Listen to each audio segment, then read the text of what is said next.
Uncle Jess's Simple Sour Mash Method.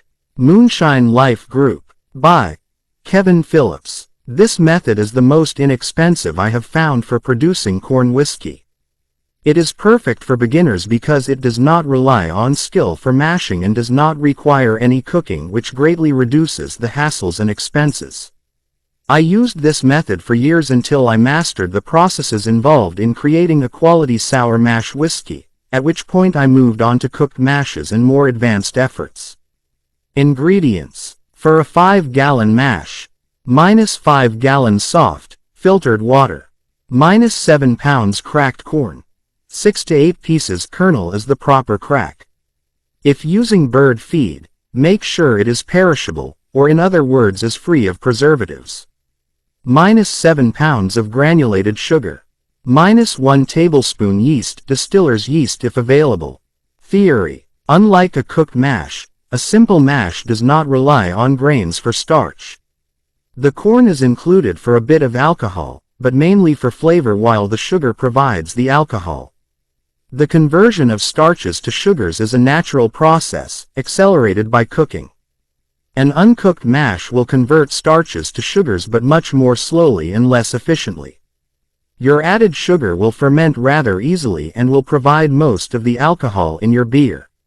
Your first distillation run will be a sweet run, since you will not have any backset to use for sour mashing. I recommend using the spirits you collect in your first run as feints for the next run. Yes, all of them. Your second run will produce your first batch of sour mash, which will be good, but in truth the flavor and consistency will not start to reach their peak until the third or fourth run, in my experience. Practice, practice, practice. First, fermentation. Put your ingredients into the fermenter in the order listed and close it. You should start to see fermentation of the sugar within 12 hours. It should take 3 or 4 days for the ebullition to end. Siphon your beer out of the fermenter with a racking cane and charge your still. Siphoning is the best method because it allows you to pull the beer off the top of your lees, leaving them undisturbed. You do not want suspended solids in your still, and this method works quite well in keeping the lees at the bottom of your fermenter. At this point, you need to make your first decision. How much backset will you use in your subsequent mashes? The legal minimum for a sour mash is 25%. I do not like to go above 50% in my experience. For the sake of simplicity, let's say you will start with 25% backset. This means that for a 5-gallon mash, you will use 1-1/4 of a gallon of backset and 3-3/4 of a gallon of water. Since you will be running your still for hours, you do not want to leave the fermenter empty. Put your 3-3/4 of a gallon of water back into the fermenter so your yeast won't die while you distill.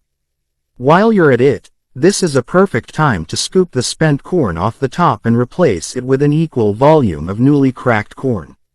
Later, we'll add the 1-1/4 of a gallon of backset and 7 more pounds of granulated sugar. Basics of pot distillation. There are 2 basic types of pot distillation.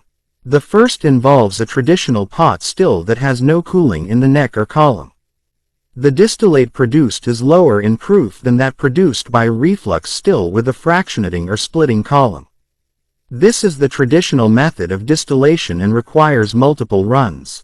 The distiller will save up enough low wines from the first runs or stripping runs to fill the still for a second run. If a triple distillation is desired, the product from second distillations is collected until enough spirit is saved to fill the still for the third spirit run, and so on. The second type of pot distillation is performed in a reflux still equipped such that the column can be cooled during distillation. This type of still is far more efficient and can produce a high-proof, high-quality spirit in a single run. First run. Hot distill your mash, being careful to keep things running slowly. For beginners, 2 to 3 drops of distillate exiting the worm every second is just about the perfect speed. As you collect, periodically put 4 to 5 drops of distillate into a spoon with an equal amount of water and sip it.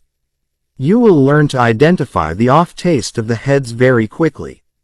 For your first run, it is best to take very conservative cuts. I recommend very generic whiskey cuts, say 80% down to 70%. As your skills improve, you will be able to go deeper into your cuts, tasting periodically for the off taste of the tails. Once you learn to identify the off tastes of the heads and tails, you will be able to make proper cuts without the use of a hydrometer, a big step toward becoming a competent distiller. By law, any spirits collected above 80% cannot be called whiskey because they are considered too light or neutral. In other words, they are too high in proof and thus do not properly imbue the spirit with the flavor of the grain mash. I use anything collected above 80% as feints for the next run. For more information on the legal definitions for whiskeys and other spirits, check out Title 27 of the U.S. Code of Federal Regulations. Remember to discard the first 150 milliliters or 5 fluid ounces collected so you don't get nasty congener and methanol build up over time and batches. Second, fermentation. Your fermenter should now contain 3–3/4 of a gallon of water, your old yeast barm, and your old corn. Take 1–1/4 of a gallon of backset from your previous distillation and add to it another 7 pounds of granulated sugar. This will dissolve the sugar rather easily. Hot backset directly from the still works better at dissolving sugar, but adding hot backset to your fermenter will kill your yeast, so allow the backset to cool if you use this method. Next, add this mixture of sugar and cooled backset to your fermenter, which already contains 3–3/4 of a gallon of water. This will bring your total beer volume back to 5 gallons. Now is the time to make sure you have removed and replaced any spent corn kernels that float to the top of the fermenter. You only need to do this if you plan on a continual ferment, that is, past 7 or 8 fermentations, at which point your corn would otherwise be expended. Cover the fermenter and let it ferment for another 3 to 4 days or until the ebullition ends. Congratulations, if you have done everything properly, you are now ready to run your first sour mash. Second run. Siphon off your beer and charge your still. Again, replace 3–3/4 of a gallon of water into your fermenter so your yeast doesn't die while you distill.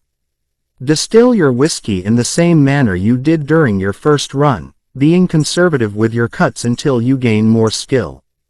Anything collected under 80% ABV on this run is considered a sour mash whiskey. Congratulations! This spirit is a palatable moonshine when collected directly out of the still. Collect your run down to your stopping point. Again, I recommend 70% ABV for beginners, perhaps a few degrees into the 60s if you are bold. Save all of the spirit run as good sippin' whiskey. Most moonshiners keep running their stills long after they are finished with the spirit run, collecting down to about 20% ABV before stopping. Together, the heads and tails are reused as feints. I do not normally go as low as 20%. You'll have to find your comfort zone. If you start to get blue or green flecks in your spirit, you've gone too far or run things too hot. Repeat the process. After your run, collect 1–1/4 of a gallon of backset to return to the fermenter for your next batch. Repeat the process starting at the second fermentation. You are now producing a simple sour mash whiskey, and with practice, you will be able to produce a very high-quality moonshine. Age this whiskey in an uncharred oak barrel to produce a traditional Tennessee-style whiskey. Enjoy! Moonshine Life Recipes Group.